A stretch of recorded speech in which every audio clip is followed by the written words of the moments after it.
The Memoirs of Sherlock Holmes, The Yellow Face. In publishing these short sketches based upon the numerous cases in which my companion's singular gifts have made us the listeners to, and eventually the actors in, some strange drama, it is only natural that I should dwell rather upon his successes than upon his failures, and this not so much for the sake of his reputations, for, indeed, it was when he was at his wit's end that his energy and his versatility were most admirable, but because where he failed it happened too often that no one else succeeded, and that the tale was left forever without a conclusion. Now and again, however, it chanced that even when he erred, the truth was still discovered. I have noted of some half-dozen cases of the kind. The adventure of the Musgrave ritual and that which I am about to recount are the two which present the strongest features of interest. Sherlock Holmes was a man who seldom took exercise for exercise's sake. Few men were capable of greater muscular effort, and he was undoubtedly one of the finest boxers of his weight that I have ever seen, but he looked upon aimless bodily exertion as a waste of energy, and he seldom bestirred himself save when there was some professional object to be served. Then he was absolutely untiring and indefatigable. That he should have kept himself in training under such circumstances is remarkable, but his diet was usually of the spariest, and his habits were simple to the verge of austerity. Save for the occasional use of cocaine, he had no vices, and he only turned to the drug as a protest against the monotony of existence when cases were scanty and the papers uninteresting. One day in early spring he had so far relaxed as to go for a walk with me in the park, where the first faint shoots of green were breaking out upon the elms, and the sticky spearheads of the chestnuts were just beginning to burst into their five-fold leaves. For 2 hours we rambled about together, in silence for the most part, as befits two men who know each other intimately. It was nearly 5 before we were back in Baker Street once more. "Beg pardon, sir," said our page boy as he opened the door. "There's been a gentleman here asking for you, sir." Holmes glanced reproachfully at me. "So much for afternoon walks," said he. "Has this gentleman gone, then?" "Yes, sir." "Didn't you ask him in?" "Yes, sir. He came in." "How long did he wait?" "Half an hour, sir. He was a very restless gentleman, sir. A walk in and a stamp in all the time he was here. I was waiting outside the door, sir, and I could hear him. At last he outs into the passage, and he cries, 'Is that man never going to come?' Those were his very words, sir. 'You'll only need to wait a little longer,' says I. 'Then I'll wait in the open air, for I feel half choked,' says he. 'I'll be back before long,' and with that he ups and he outs, and all I could say wouldn't hold him back." Well, you did your best," said Holmes, as we walked into our room. "It's very annoying, though, Watson. I was badly in need of a case, and this looks, from the man's impatience, as if it were of importance. Hello, that's not your pipe on the table. He must have left his behind him. A nice old briar with a good long stem of what the tobacconists call amber. I wonder how many real amber mouthpieces there are in London? Some people think that a fly in it is a sign. Well, he must have been disturbed in his mind to leave a pipe behind him which he evidently values highly." "How do you know that he values it highly?" I asked. "Well, I should put the original cost of the pipe at 7 and 6pence. Now it has, you see, been twice mended, once in the wooden stem and once in the amber. Each of these mends, done, as you observe, with silver bands, must have cost more than the pipe did originally. The man must value the pipe highly when he prefers to patch it up rather than buy a new one with the same money." "Anything else?" I asked, for Holmes was turning the pipe about in his hand, and staring at it in his peculiar pensive way. He held it up and tapped on it with his long, thin forefinger, as a professor might who was lecturing on a bone. "Pipes are occasionally of extraordinary interest," said he. "Nothing has more individuality, save perhaps watches and bootlaces. The indications here, however, are neither very marked nor very important. The owner is obviously a muscular man, left-handed, with an excellent set of teeth, careless in his habits, and with no need to practice economy." My friend threw out the information in a very offhand way, but I saw that he cocked his eye at me to see if I had followed his reasoning. "You think a man must be well-to-do if he smokes a 7-shilling pipe," said I. "This is Grosvenor mixture at 8pence an ounce," Holmes answered, knocking a little out on his palm, "as he might get an excellent smoke for half the price. He has no need to practice economy." "And the other points?" He has been in the habit of lighting his pipe at lamps and gas jets. You can see that it is quite charred all down one side. Of course a match could not have done that.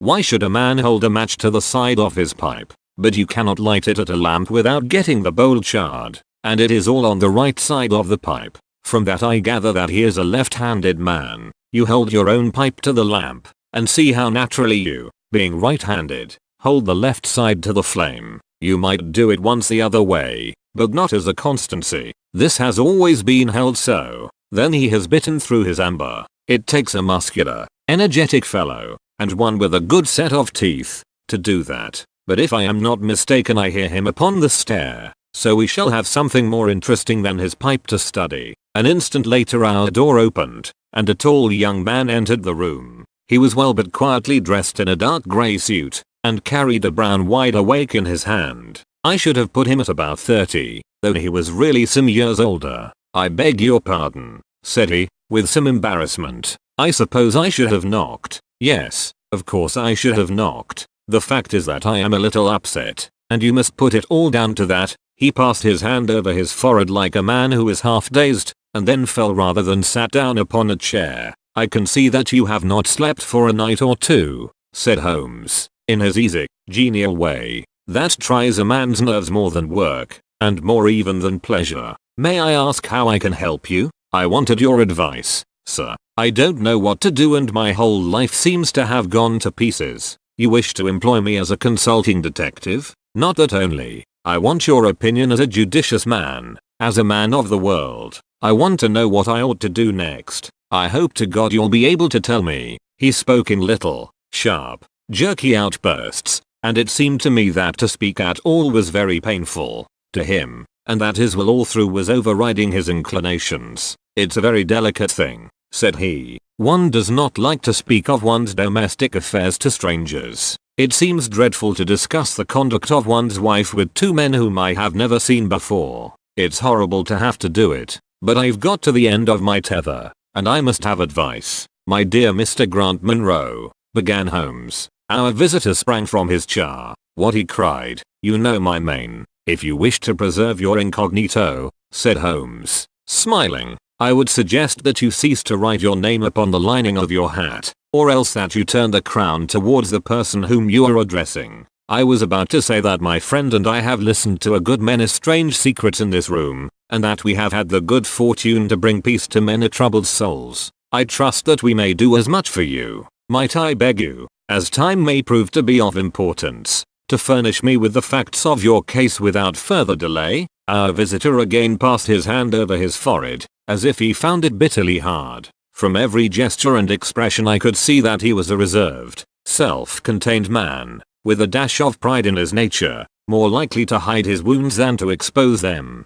Then suddenly, with a fierce gesture of his closed hand, like one who throws reserve to the winds, he began. "The facts are these, Mr. Holmes," said he. "I am a married man, and have been so for 3 years. During that time my wife and I have loved each other as fondly and lived as happily as any two that ever were joined. We have not had a difference, not one, in thought or word or deed. And now, since last Monday, there has suddenly sprung up a barrier between us, and I find that there is something in her life and in her thought of which I know as little as if she were the woman who brushes by me in the street. We are estranged, and I want to know why. Now there is one thing that I want to impress upon you before I go any further, Mr. Holmes. Effie loves me. Don't let there be any mistake about that. She loves me with her whole heart and soul, and never more than now. I know it. I feel it. I don't want to argue about that. A man can tell easily enough when a woman loves him, but there's this secret between us, and we can never be the same until it is cleared. Kindly let me have the facts, Mr. Munro," said Holmes, with some impatience. "I'll tell you what I know about Effie's history. She was a widow when I met her first, though quite young, only 25. Her name then was Mrs. Hebron. She went out to America when she was young, and lived in the town of Atlanta, where she married this Hebron, who was a lawyer with a good practice. They had one child, but the yellow fever broke out badly in the place, and both husband and child died of it. I have seen his death certificate. This sickened her of America, and she came back to live with a maiden aunt at Pinner, in Middlesex. I may mention that her husband had left her comfortably off, and that she had a capital of about £4,500, which had been so well invested by him that it returned an average of 7%. She had only been 6 months at Penna when I met her. We fell in love with each other, and we married a few weeks afterwards.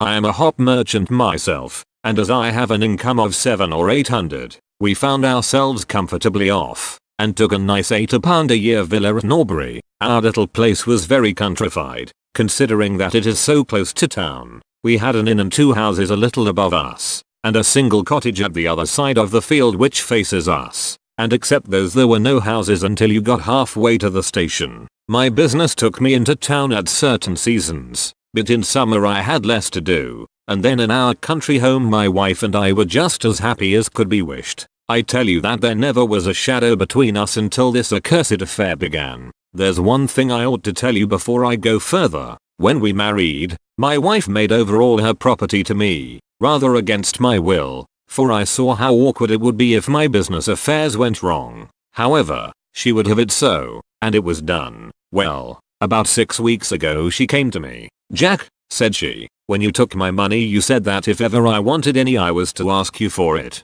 "Certainly," said I, "it's all your own." "Well," said she, "I want £100. I was a bit staggered at this, for I had imagined it was simply a new dress or something of the kind that she was after. "What on earth for?" I asked. "Oh," said she, in her playful way, "you said that you were only my banker, and bankers never ask questions, you know. If you really mean it, of course you shall have the money," said I. "Oh, yes, I really mean it, and you won't tell me what you want it for?" "Someday, perhaps, but not just at present, Jack." So I had to be content with that. Thought it was the first time that there had ever been any secret between us. I gave her a check, and I never thought any more of the matter. It may have nothing to do with what came afterwards, but I thought it only right to mention it. "Well, I told you just now that there is a cottage not far from our house. There is just a field between us, but to reach it you have to go along the road and then turn down a lane. Just beyond it is a nice little grove of Scotch firs, and I used to be very fond of strolling down there, for trees are always a neighborly kind of things." The cottage had been standing empty this 8 months, and it was a pity, for it was a pretty 2-storied place, with an old-fashioned porch and honeysuckle about it. I have stood many a time and thought what a neat little homestead it would make. Well, last Monday evening I was taking a stroll down that way, when I met an empty van coming up the lane, and saw a pile of carpets and things lying about on the grass plot beside the porch. It was clear that the cottage had at last been let. I walked past it, and wondered what sort of folk they were who had come to live so near us, and as I looked I suddenly became aware that a face was watching me out of one of the upper windows. I don't know what there was about that face, Mr. Holmes, but it seemed to send a chill right down my back. I was some little way off, so that I could not make out the features, but there was something unnatural and inhuman about the face.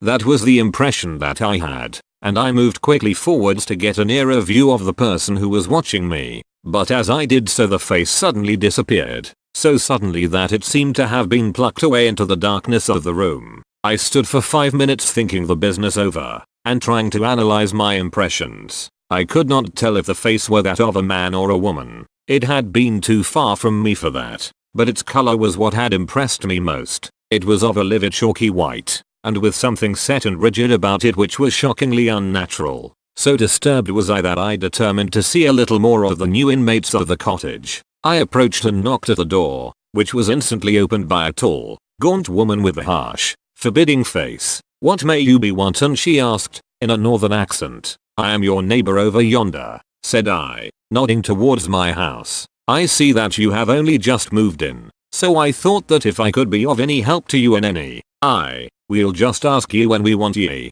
said she, and shut the door in my face. Annoyed at the churlish rebuff, I turned my back and walked home. All evening, though I tried to think of other things, my mind would still turn to the apparition at the window and the rudeness of the woman. I determined to say nothing about the former to my wife, for she is a nervous, highly strung woman, and I had no wish that she would share the unpleasant impression which had been produced upon myself. I remarked to her, however, before I fell asleep, that the cottage was now occupied, to which she returned no reply. I am usually an extremely sound sleeper. It has been a standing jest in the family that nothing could ever wake me during the night. And yet somehow on that particular night, whether it may have been the slight excitement produced by my little adventure or not I know not, but I slept much more lightly than usual. Half in my dreams I was dimly conscious that something was going on in the room, and gradually became aware that my wife had dressed herself and was slipping on her mantle and her bonnet.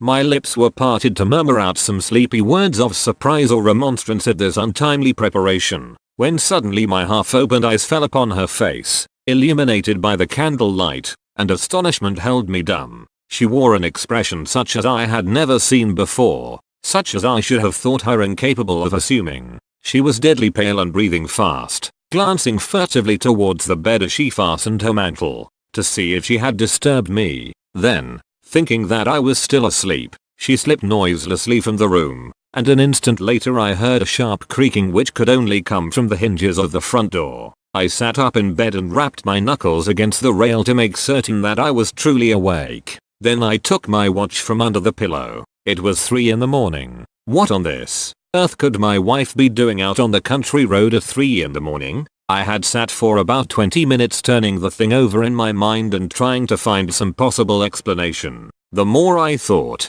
the more extraordinary and inexplicable did it appear. I was still puzzling over it when I heard the door gently close again, and her footsteps coming up the stairs. "Where in the world have you been, Effie?" I asked as she entered. She gave a violent start and a kind of gasping cry when I spoke, and that cry and start troubled me more than all the rest, for there was something indescribably guilty about them. My wife had always been a woman of a frank, open nature, and it gave me a chill to see her slinking into her own room, and crying out and wincing when her own husband spoke to her. "You awake, Jack?" she cried, with a nervous laugh. "Why, I thought that nothing could awake you. Where have you been?" I asked, more sternly. "I don't wonder that you are surprised," said she, and I could see that her fingers were trembling as she undid the fastenings of her mantle. "Why, I never remember having done such a thing in my life before. The fact is that I felt as though I were choking, and had a perfect longing for a breath of fresh air.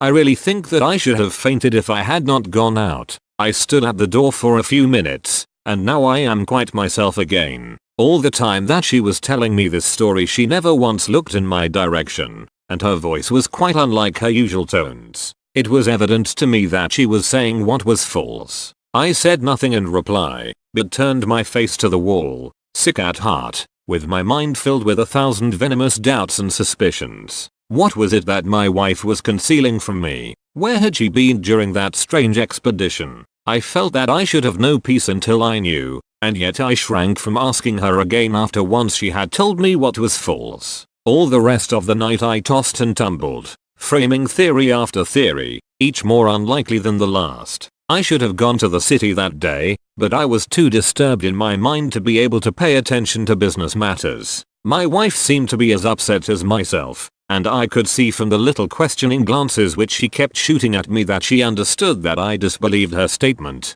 and that she was at her wit's end what to do. We hardly exchanged a word during breakfast, and immediately afterwards I went out for a walk. That time I'd think the matter out in the fresh morning air. I went as far as the Crystal Palace, spent an hour in the grounds, and was back in Norbury by 1 o'clock. It happened that my way took me past the cottage, and I stopped for an instant to look at the windows, and to see if I could catch a glimpse of the strange face which had looked out at me on the day before. As I stood there, imagine my surprise, Mr. Holmes, when the door suddenly opened and my wife walked out. I was struck dumb with astonishment at the sight of her, but my emotions were nothing to those which showed themselves upon her face when our eyes met. She seemed for an instant to wish to shrink back inside the house again, and then, seeing how useless all concealment must be, she came forward, with a very white face and frightened eyes which belied the smile upon her lips. "Ah, Jack," she said, "I have just been in to see if I can be of any assistance to our new neighbors."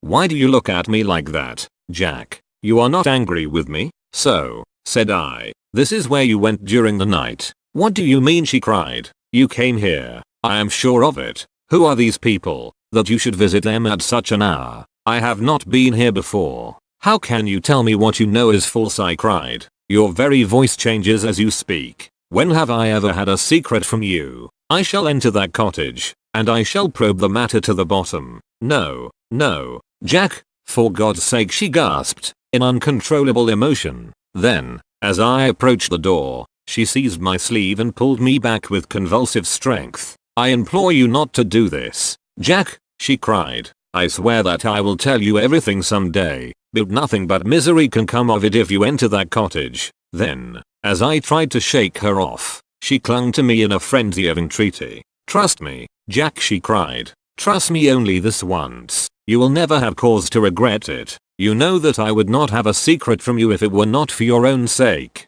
Our whole lives are at stake in this. If you come home with me, all will be well. If you force your way into that cottage, all is over between us. There was such earnestness, such despair, in her manner that her words arrested me, and I stood irresolute before the door. I will trust you on one condition, and on one condition only, said I at last. It is that this mystery comes to an end from now. You are at liberty to preserve your secret, but you must promise me that there shall be no more nightly visits, no more doings which are kept from my knowledge. I am willing to forget those which are past if you will promise that there shall be no more in the future. I was sure that you would trust me, she cried, with a great sigh of relief. It shall be just as you wish. Come away. Oh, come away up to the house. Still pulling at my sleeve, she led me away from the cottage. As we went, I glanced back, and there was that yellow livid face watching us out of the upper window. What link could there be between that creature and my wife? Or how could the coarse, rough woman whom I had seen the day before be connected with her? It was a strange puzzle, and yet I knew that my mind could never know ease again until I had solved it. For 2 days after this I stayed at home, and my wife appeared to abide loyally by our engagement, for, as far as I know, she never stirred out of the house. On the 3rd day, however, I had ample evidence that her solemn promise was not enough to hold her back from this secret influence which drew her away from her husband and her duty. I had gone into town on that day, but I returned by the 2.40 instead of the 3.36, which is my usual train. As I entered the house, the maid ran into the hall with a startled face. "Where is your mistress?" I asked. "I think that she has gone out for a walk," she answered. My mind was instantly filled with suspicion. I rushed upstairs to make sure that she was not in the house. As I did so, I happened to glance out of one of the upper windows, and saw the maid with whom I had just been speaking running across the field in the direction of the cottage. Then of course I saw exactly what it all meant. My wife had gone over there, and had asked the servant to call her if I should return. Tingling with anger, I rushed down and hurried across, determined to end the matter once and forever. I saw my wife and the maid hurrying back along the lane, but I did not stop to speak with them. In the cottage lay the secret which was casting a shadow over my life. I vowed that, come what might, it should be a secret no longer. I did not even knock when I reached it, but turned the handle and rushed into the passage. It was all still and quiet upon the ground floor. In the kitchen a kettle was singing on the fire, and a large black cat lay coiled up in the basket, but there was no sign of the woman whom I had seen before. I ran into the other room, but it was equally deserted. Then I rushed up the stairs, only to find 2 other rooms empty and deserted at the top. There was no one at all in the whole house. The furniture and pictures were of the most common and vulgar description, save in the one chamber at the window of which I had seen the strange face. That was comfortable and elegant, and all my suspicions rose into a fierce bit of flame when I saw that on the mantelpiece stood a copy of a full-length photograph of my wife, which had been taken at my request only 3 months ago. I stayed long enough to make certain that the house was absolutely empty. Then I left it, feeling a weight at my heart such as I had never had before. My wife came out into the hall as I entered my house, but I was too hurt and angry to speak with her, and pushing past her, I made my way into my study. She followed me, however, before I could close the door. "I am sorry that I broke my promise, Jack," said she, "but if you knew all the circumstances I am sure that you would forgive me. Tell me everything." "Then," said I cannot, Jack, I cannot," she cried, "until you tell me who it is that has been living in that cottage, and who it is to whom you have given that photograph. There can never be any confidence between us," said I, and breaking away from her, I left the house. That was yesterday, Mr. Holmes, and I have not seen her since. nor do I know anything more about this strange business. It is the first shadow that has come between us, and it has so shaken me that I do not know what I should do for the best. Suddenly this morning it occurred to me that you were the man to advise me, so I have hurried to you now, and I place myself unreservedly in your hands. If there is any point which I have not made clear, pray question me about it, but, above all, tell me quickly what I am to do, for this misery is more than I can bear." Holmes and I had listened with the utmost interest to this extraordinary statement, which had been delivered in the jerky, broken fashion of a man who is under the influence of extreme emotions. My companion sat silent for some time, with his chin upon his hand, lost in thought. "Tell me," said he at last, "could you swear that this was a man's face which you saw at the window?" "Each time that I saw it I was some distance away from it, so that it is impossible for me to say. You appear, however, to have been disagreeably impressed by it. It seemed to be of an unnatural color, and to have a strange rigidity about the features. When I approached, it vanished with a jerk." "How long is it since your wife asked you for £100? "Nearly 2 months. "Have you ever seen a photograph of her first husband?" "No. There was a great fire at Atlanta very shortly after his death, and all her papers were destroyed, and yet she had a certificate of death." "You say that you saw it?" "Yes. She got a duplicate after the fire." "Did you ever meet anyone who knew her in America?" "Number. Did she ever talk of revisiting the place?" "Number. Or get letters from it?" "Number." "Thank you. I should like to think over the matter a little now. If the cottage is now permanently deserted we may have some difficulty. If, on the other hand, as I fancy is more likely, the inmates were warned of your coming, and left before you entered yesterday, then they may be back now, and we should clear it all up easily.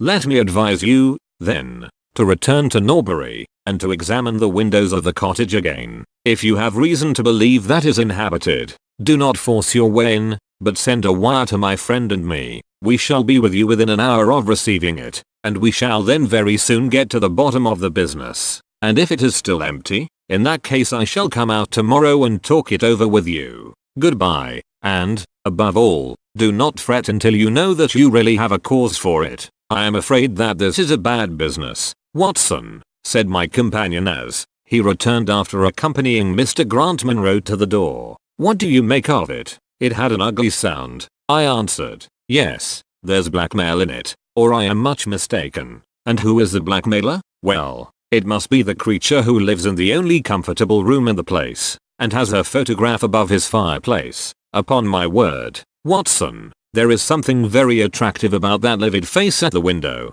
and I would not have missed the case for worlds." "You have a theory?" "Yes, a provisional one, but I shall be surprised if it does not turn out to be correct. This woman's first husband is in that cottage." "Why do you think so?" "How else can we explain her frenzied anxiety that her second one should not enter it? The facts, as I read them, are something like this. This woman was married in America. Her husband developed some hateful qualities, or shall we say that he contracted some loathsome disease, and became a leper or an imbecile. She flies from him at last, returns to England, changes her name, and starts her life, as she thinks, afresh. She has been married 3 years, and believes that her position is quite secure, having shown her husband the death certificate of some man whose name she has assumed, when suddenly her whereabouts is discovered by her first husband, or, we may suppose, by some unscrupulous woman who has attached herself to the invalid. They write to the wife,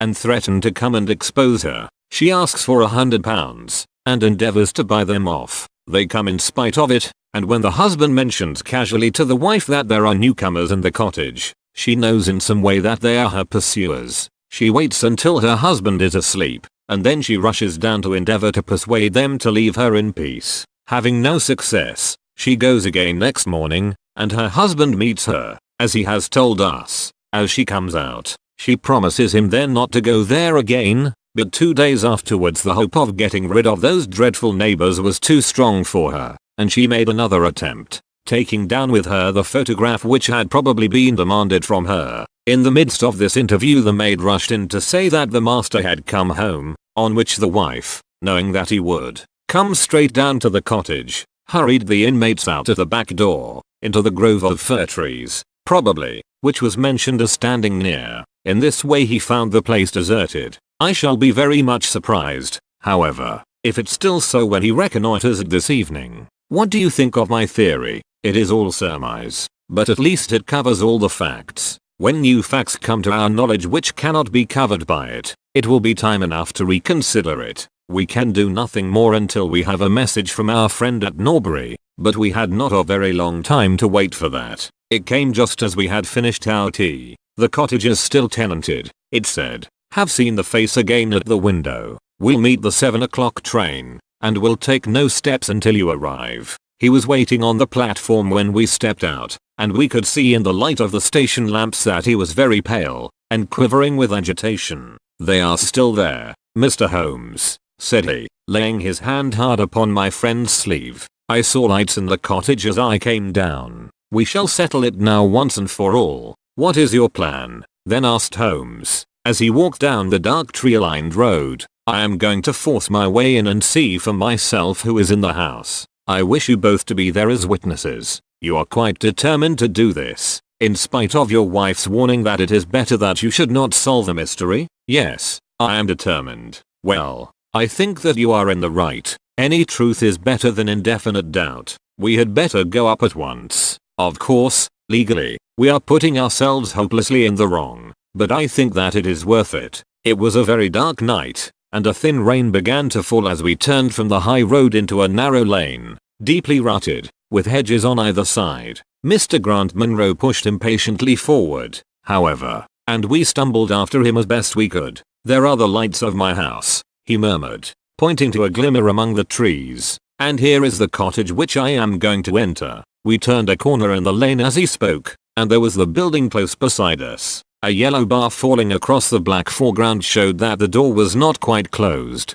and one window in the upper story was brightly illuminated. As we looked, we saw a dark blur moving across the blind. There is that creature, cried Grant Munro. You can see for yourselves that someone is there. Now follow me, and we shall soon know all. We approached the door, but suddenly a woman appeared out of the shadow and stood in the golden track of the lamplight. I could not see her face in the heat darkness, but her arms were thrown out in an attitude of entreaty. For God's sake, don't, Jack, she cried. I had a presentiment that you would come this evening. Think better of it, dear. Trust me again, and you will never have cause to regret it. I have trusted you too long, Effie, he cried, sternly. Leave go of me. I must pass you. My friends and I are going to settle this matter once and forever. He pushed her to one side, and we followed closely after him. As he threw the door open, an old woman ran out in front of him and tried to bar his passage, but he thrust her back, and an instant afterwards we were all upon the stairs.